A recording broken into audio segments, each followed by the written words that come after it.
लेकिन उनका दोनों आंख फोड़ कर ही माना। तो कलिकाल में अश्वमेध यज्ञ नहीं हो पाएगा। और दूसरी बात यह भी है कि यज्ञ में मंत्रोच्चारण भी शुद्ध नहीं होगा। कलिकाल में ऐसे विद्वान मिलना कठिन है ना कि जो ऐसे दिव्य वेद मंत्रों का दिव्य उच्चारण शुद्ध तरीके से कर पाए। फिर जो है वैदिक भक्ति के लिए आपका धन भी सात्विक होना चाहिए, धर्म युक्त होना चाहिए। इसके अलावा यज्ञ में उपयोग होने वाली वस्तुएं भी सात्विक होनी चाहिए। उसके नियम अत्यंत कठिन है, जिसका पालन होना कलिकाल में कठिन है। तो इसलिए यज्ञ संभव नहीं है। और इसके अलावा रहा परिचर्या। देखो, 4 ही प्रकार से भगवान की सेवा होती है, ध्यान से, यज्ञ से, परिचर्या से और भगवान के नाम जप से। और 4 जो प्रधान युग हैं, सतयुग, कलयुग, त्रेता और द्वापर, इन चारों युगों में ये चारों प्रधान साधन विशेष रूप से एक एक युग के लिए बनाए गए। नहीं तो एक ही साधन होता, यदि एक युग रहता तो एक ही साधन प्रधान रूप से रहता और उससे जीव का कल्याण हो जाता। लेकिन 4 युगों के लिए चार प्रधान साधन बनाया। कहा कि कृते अध्याय तो विष्णु त्रेतायाम यजतु मकय द्वापरे परिचर्यायाम कलौ तद हरि कीर्तनम। यदि सतयुग है तो सतयुग में ध्यान करो, त्रेतायाम यजतु मकय, त्रेता में आप हैं तो यज्ञ कीजिए। जैसे राम जी आते हैं तो राम जी प्रगट भी यज्ञ से होते हैं और जीवन भर यज्ञ करते हैं।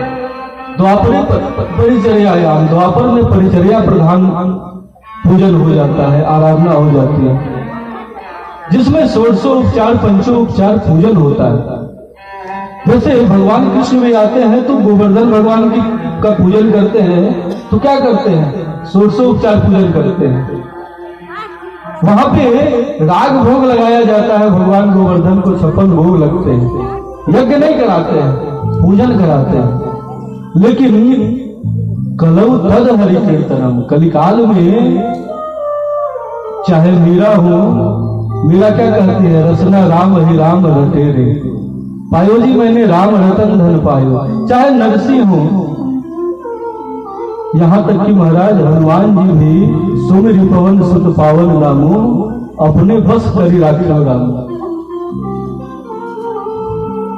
हनुमान जी भी कलिकाल में भगवान के जाने के बाद धराधाम पे चिरंजीवी रूप में निवास कर रहे हैं नित्य। लेकिन अपने हृदय में ठाकुर जी को नित्य स्थान दिए रहते हैं, नित्य उनको विराजमान कराए रहते हैं। यूं कहें कि अपने बस में किए रहते हैं। किस प्रताप से? अपने बाहुबल से नहीं, सुमिरन के बल से। नित्य सीताराम सीताराम सुमिरन करके महाराज। तो इसलिए कलिकाल में भगवान के पावन नामों का सुमिरन ही एकमात्र उपाय है। इसीलिए कहा कि चहुयुग चहुश्रुत नाम प्रभाव, कलि विशेष नहीं आना पाओ। कलिकाल में विशेष रूप से अन्य कोई उपाय नहीं है। कलयुग केवल नाम आधारा, सुमिर सुमिर नर उतरहि पारा। सभी साधनों से, सभी शास्त्रों ने एक ही बात कही महाराज, एक ही साधन की वकालत किया है कि आप सांस सांस में भगवान के पावन नामों का सुमिरन करो। कलिकाल में केवल नाम ही उद्धार करने में समर्थ है, ध्यान समर्थ नहीं है, जब ये यज्ञ समर्थ नहीं है। लेकिन जितना हो सके ध्यान भी करना चाहिए। ध्यान मतलब अपने चक्रों का ध्यान, अपने आज्ञा चक्र का, मणिपूरक का, ये जो सप्त चक्र है उसके ध्यान की बात नहीं करते हैं। कलिकाल में जब ध्यान की बात होती है तो भगवान के पादार बिंद का ध्यान किया जाता है, भगवान के मुखार बिंद का ध्यान किया जाता है। भगवान के रूप का ध्यान करो, भगवान के भक्तों का ध्यान करो, भगवान के मंगल चरित्र का ध्यान करो। चरित्र का स्मरण करो, भगवान के भक्तों का ध्यान करो, भगवान की लीला का ध्यान करो, भगवान के धाम का ध्यान करो। रामस्य नाम रूपम च लीला धामम परात परम। भगवान के नाम रूप लीला गुण धाम जहां भी आपका मन लगेगा सब भगवान की भक्ति है। लेकिन नाम रूप लीला गुण धाम और भगवान के जनों को छोड़ के जहां कहीं भी मन लगेगा वो सब माई का स्थान है, वही कलिकाल का वास है। तो नित्य प्रति अपने मन को भगवान के चरणों में रखना है।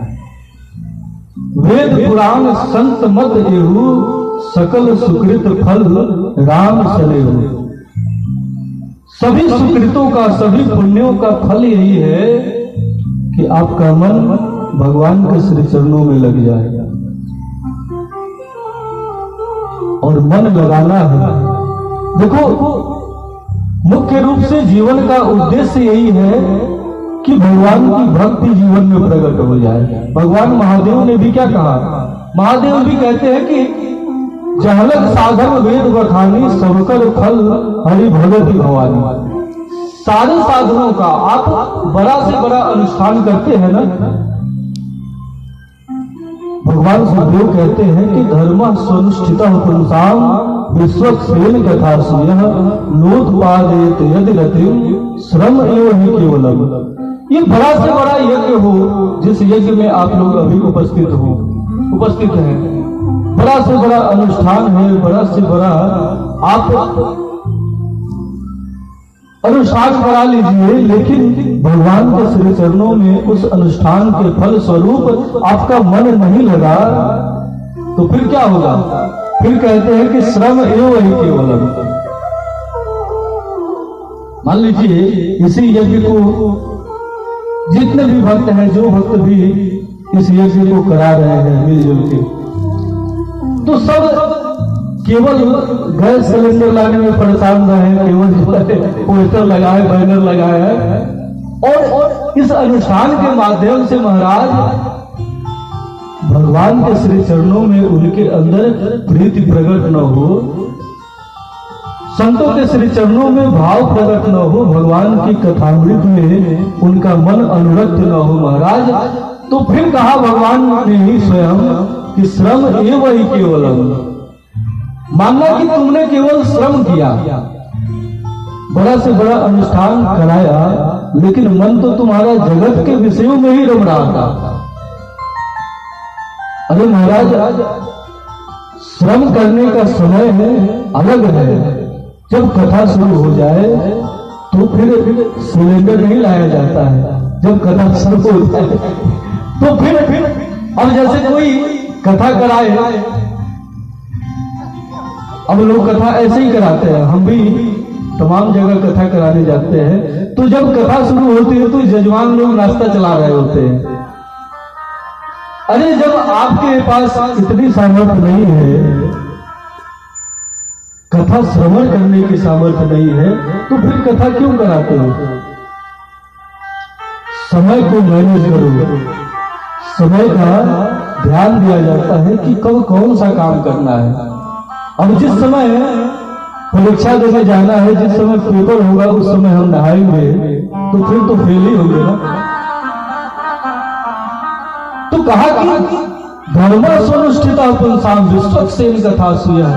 बड़ा से बड़ा अनुष्ठान कराओ, लेकिन मन जगत में ही रम रहा है। उस अनुष्ठान के माध्यम से नोत्पादेत यदि रति, यदि रति प्रकट नहीं हुआ भगवान के श्री चरणों में, तो तुमने केवल श्रम किया, कुछ नहीं किया, 0/100।